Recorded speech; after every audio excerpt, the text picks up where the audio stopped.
Hello everyone, in this video we will learn about the properties of arguments of complex numbers. See, we know if there is any complex number z, that is a plus iota b, where a and b are any two real numbers, then we know modulus of z is written as modulus z, and that is root of a square plus b square. And the argument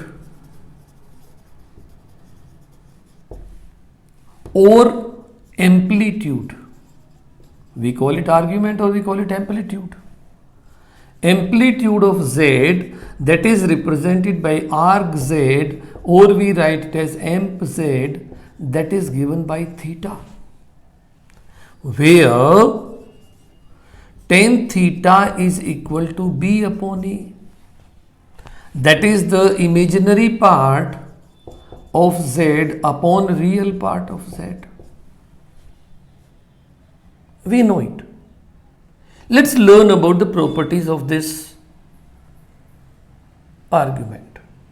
See, suppose we write z in polar form, z r into cos theta plus iota sin theta. This is known as the polar form of the complex number, where modulus z is represented by r and theta is argument of z, or we call it amplitude of z. The properties of arguments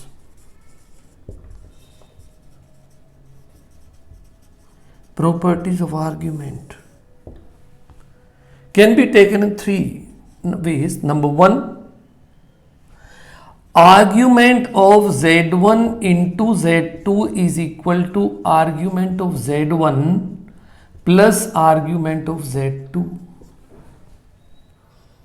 Number two, we can take from here argument of z to the power n is equal to n into argument of z. And the third we can take is argument of z1 upon z2, the division of two complex number is argument of z1 minus argument of z2. Let's learn about these properties now. First property we have argument of z1 into z2 is equal to argument of z1 plus argument of z2. For the proof, we can take two of the complex numbers z1 equal to r1 into cos of theta 1 plus iota sin theta 1 and z2 equal to r2 into cos theta 2 plus iota sin theta 2. We know that modulus of z1 is r1, modulus of z2 is r2. Argument of z1 is theta 1 and argument of z2 is equal to theta 2. If we multiply z1 by z2, we are getting r1 cos theta 1 plus iota sin theta 1 into r2 cos theta 2 plus iota sin theta 2.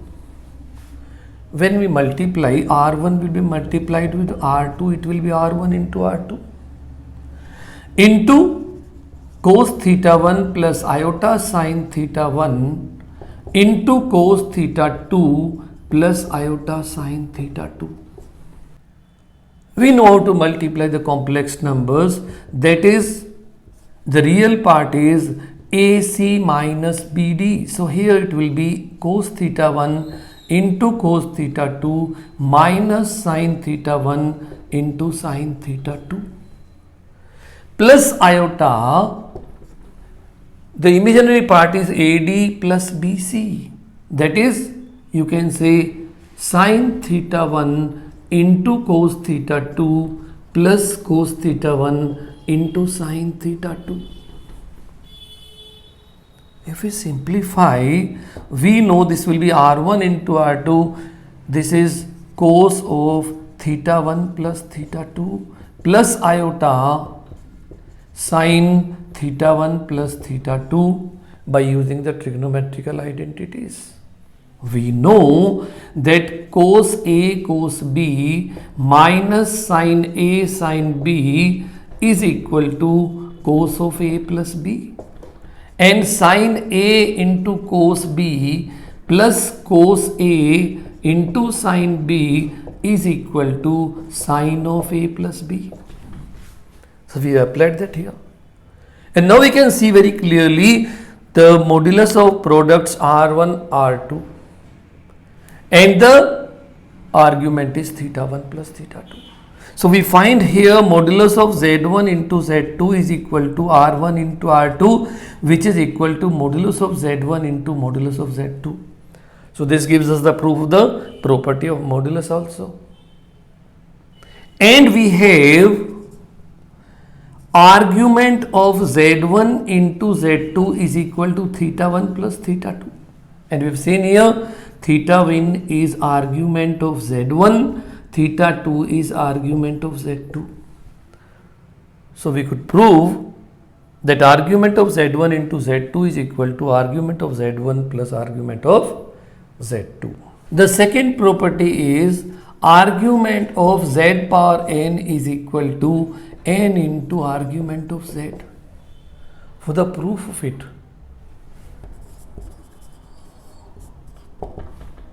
we know the proof of the property just now we've seen, that is argument of Z1 into Z2 is equal to argument of Z1 plus argument of Z2 for any two complex numbers.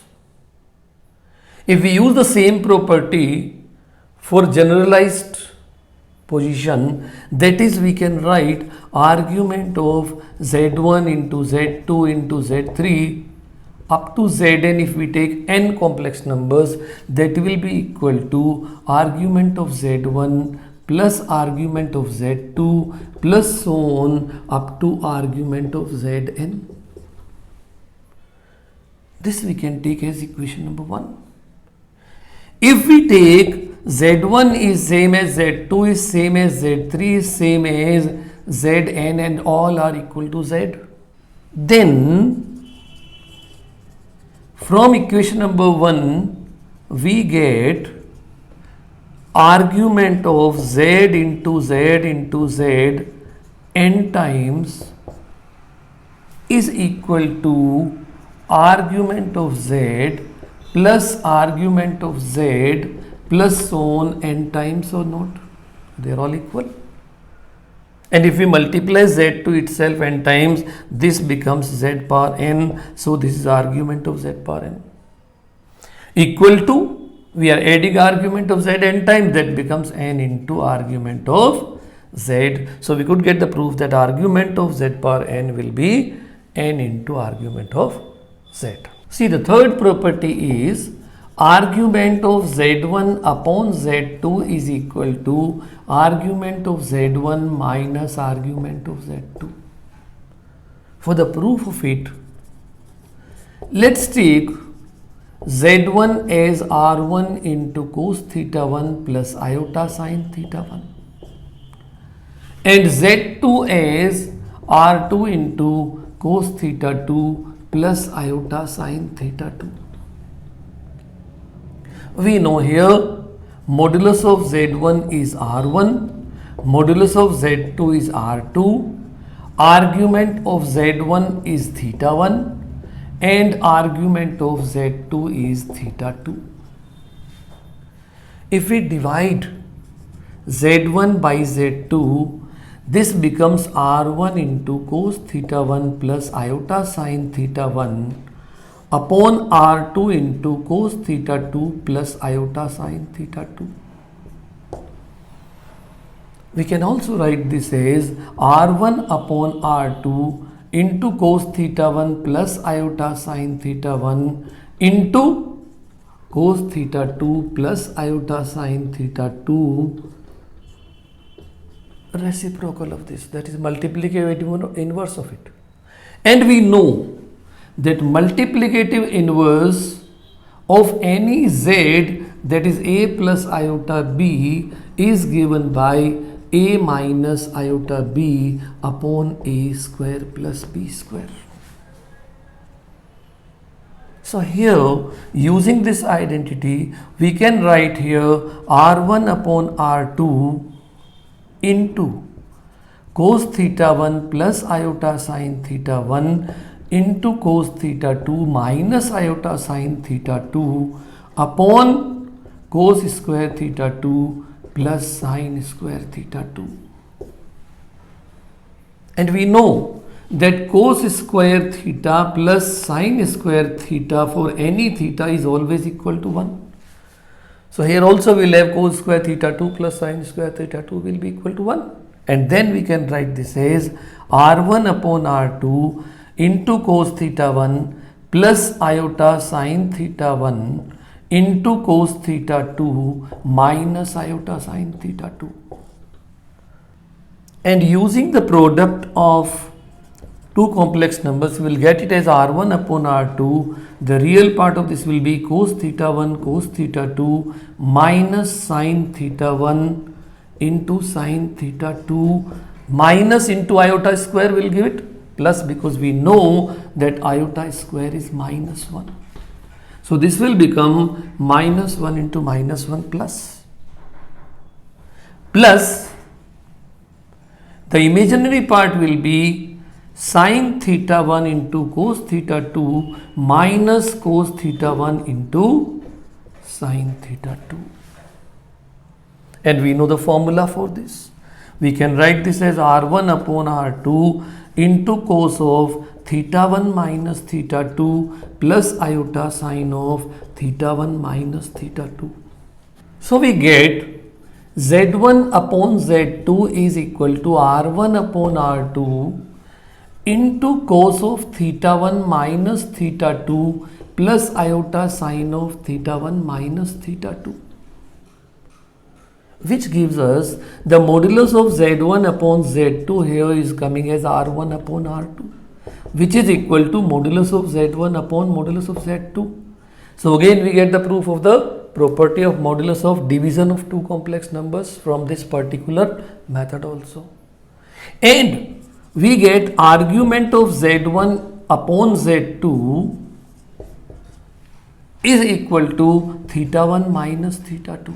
Theta 1 is argument of z1, theta 2 is argument of z2, and hence we are getting argument of z1 upon z2 is equal to argument of z1 minus argument of z2. This gives the proof of the third property.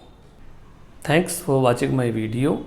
If you have any doubts or comments, leave them in the comment box and I will get back to you.